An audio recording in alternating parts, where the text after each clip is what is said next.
On this channel, we focus a lot on the technical aspects of jazz, the scales, arpeggios, chord progressions, things like that. In this video, I want to take a look at one of my recordings, just walk you through it, talk over it, and discuss some of the ideas that are happening. It's really the entire solo construction process. Of course, jazz is a completely improvised music, and this is a completely improvised solo over the jazz standard Nature Boy. Let's listen to it now, and I'll talk you through it.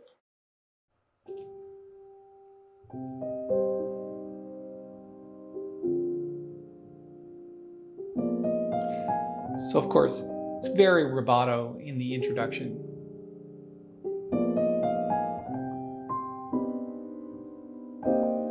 Playing a line cliche along with the melody. That's where you're going from C minor to C minor major 7 to C minor 7 to C minor 6. So the melody is like that.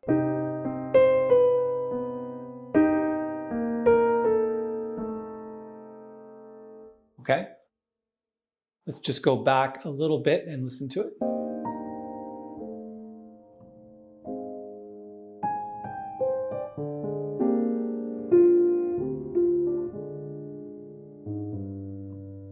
Did you hear that bass descend by that half step? I'll often do that interspersed with the melody, so the bass plays when the melody doesn't.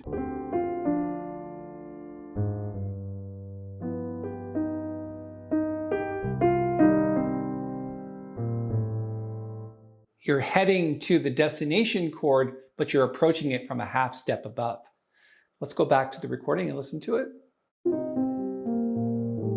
There it is again.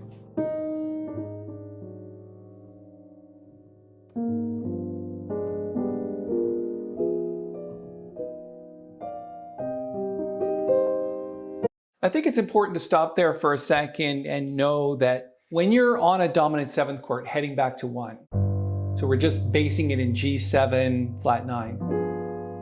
Let's put accordion here so we can see what we're doing.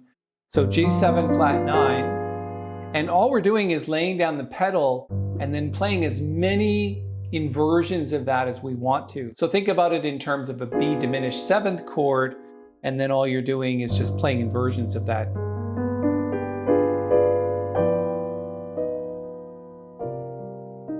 Heading back to 1. So it's nice when you're on that pedal note to play as many chords. Just draw it out until you're heading back to the 1st chord again. I could have even gone longer, but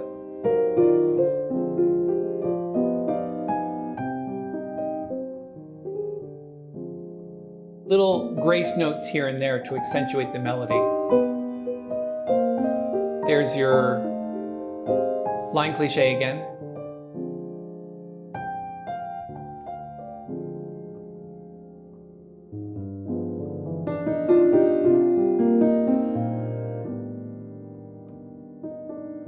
Oh, nice chord. That's a F7 sharp 11 chord. Let's go back and listen to it one more time.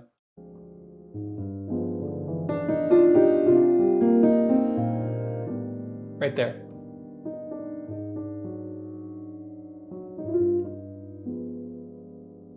Taking my time, very rubato.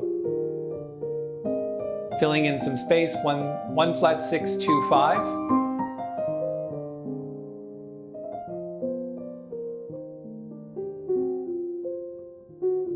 Lots of minor seconds, a little bit of drama. Here's our line cliche. And you'll find I play a lot of trills like that, you know?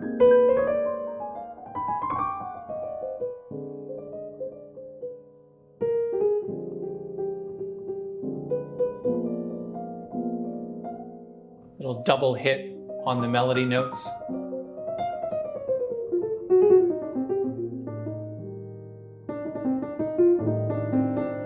Okay, let me play that one more time and then I should explain what I'm thinking.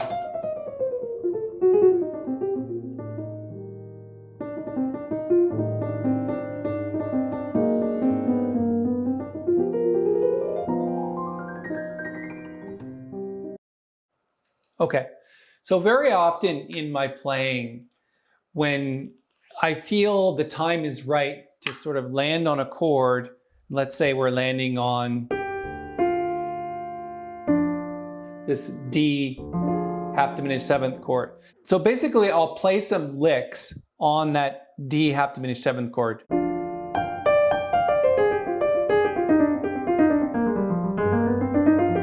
Change the chord when I get down. So we're starting up top.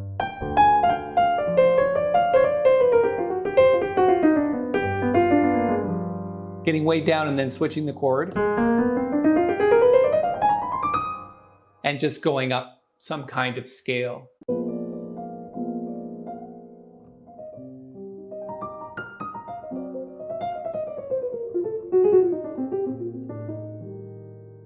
Change the chord, go back up, play a scale.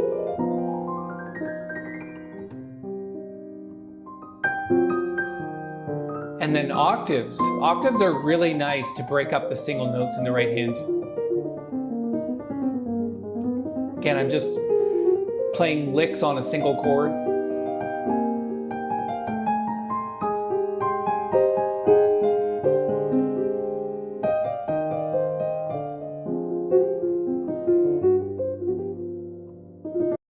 Really all that is thirds.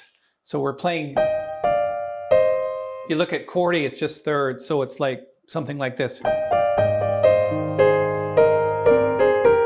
Interspersed with force. Okay, so I'm not exactly sure what I'm doing, but it's definitely something like that.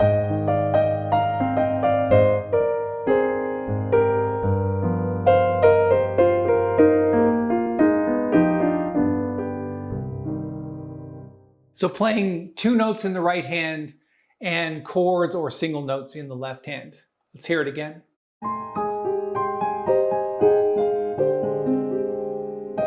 And those broken chords in the left hand.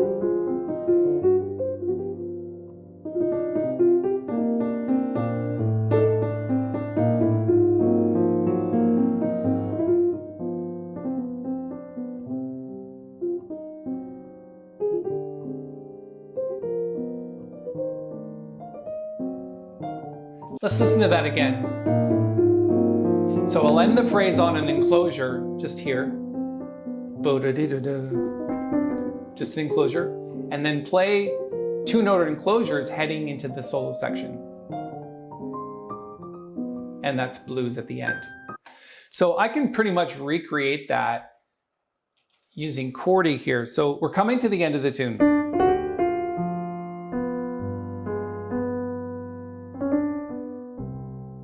And then 1, 6, 2, 5. And do enclosures heading into the next solo.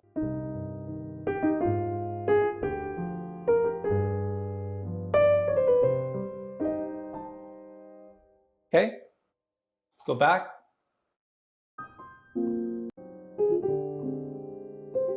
There's our enclosures. And then blues at the end.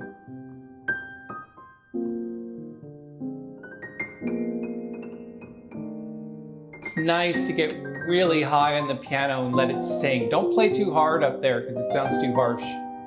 Play softly.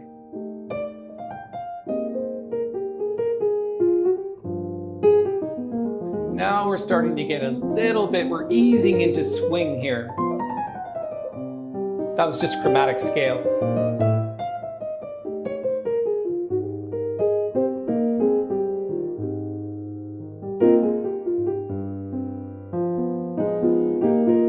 So that's interesting. Single notes in the left hand and two notes in the right hand. Kind of like fourths, really. Playing fourths in the right hand, perfect fourths. As long as you're emanating what the chord is, you're not just playing random fourths. Obviously, you're playing the chords from the scale. So the left hand plays single notes. It doesn't really matter what you're playing. It all sounds good as long as you stick to the scale. Get some dissonance in there. It just sounds really nice rather than just single notes in the right hand and chords in the left.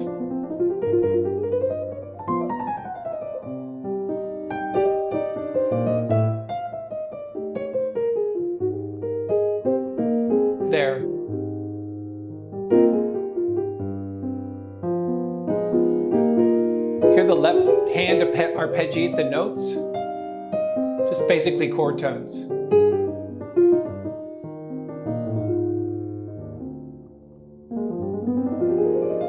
Just a run going up to a destination note. Here's your line cliche again.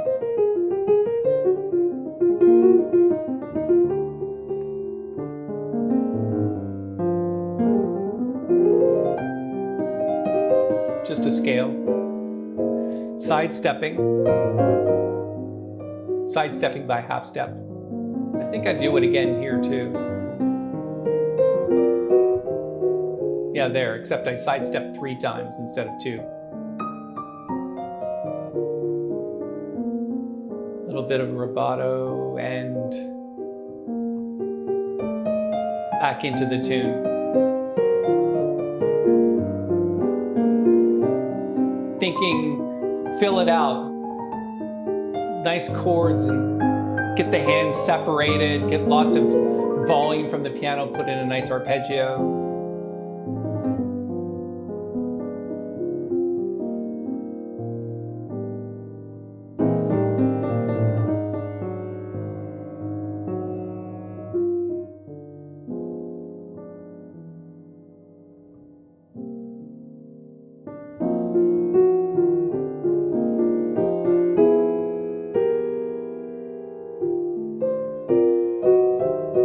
A little bit of hesitation in my playing there because my brain is like, where do I go next? Right here. See the hesitation in my fingers? One more time.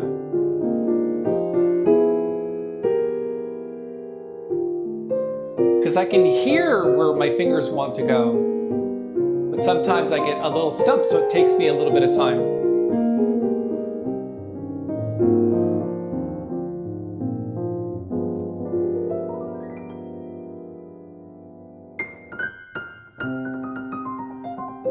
Just basically blues licks at the end. I want to go back to here.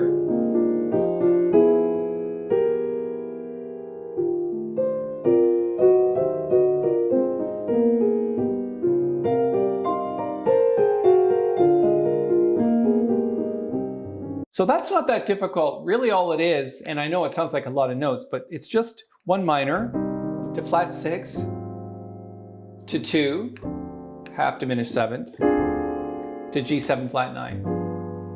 And so what I'm doing is on each of those chords, I'm basically arpeggiating the chords with the hands. So instead of playing the entire chord, C minor, I'll do something like this. Play 2 notes and 1 note and then fill in the chord like this. So this is the full chord, but I'm just playing this and then this.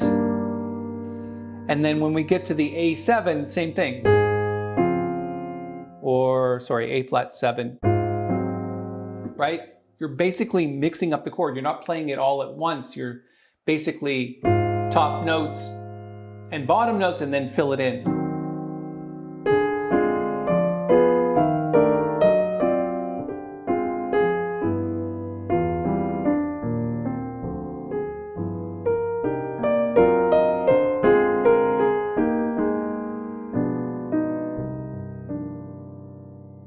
And that's really what's happening there.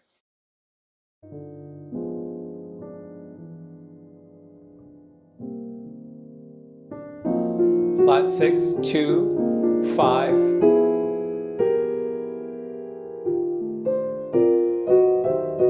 Two, 5, 1, flat 6, 2, 5. And you're just using the scales and the chords.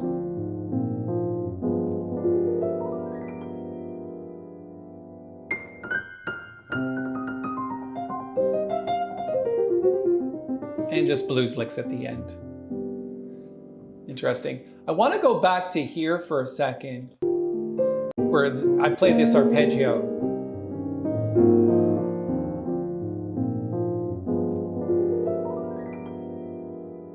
So basically plunk down the root and then play your arpeggio. Ending on the root at the top.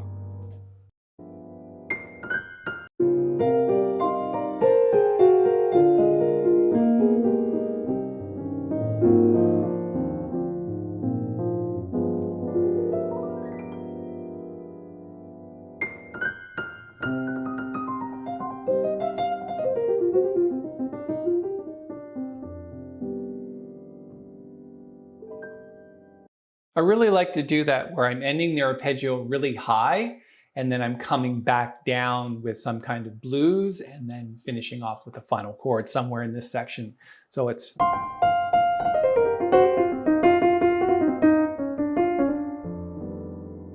ending sort of in the middle of the piano. A lot of people like to end with an arpeggio, but I don't, it's not really my thing. Sounds more jazzy to put a really nice 4-7 chord with a sharp 11 at the end. So instead of ending on C minor, end on 4-7. I do that a lot. And other players do it as well. It's kind of a standard thing with minor tunes. All right, if you have any questions and you want to dive into it a little bit further, you can put your question and your comments below. We'd really love to have them. It helps the channel. And if you'd like to give the video a thumbs up, that'd be great as well. If you're looking for more information and to dive deeper into the harmony behind all of this, in other words, great chord progressions, I suggest you check out this video.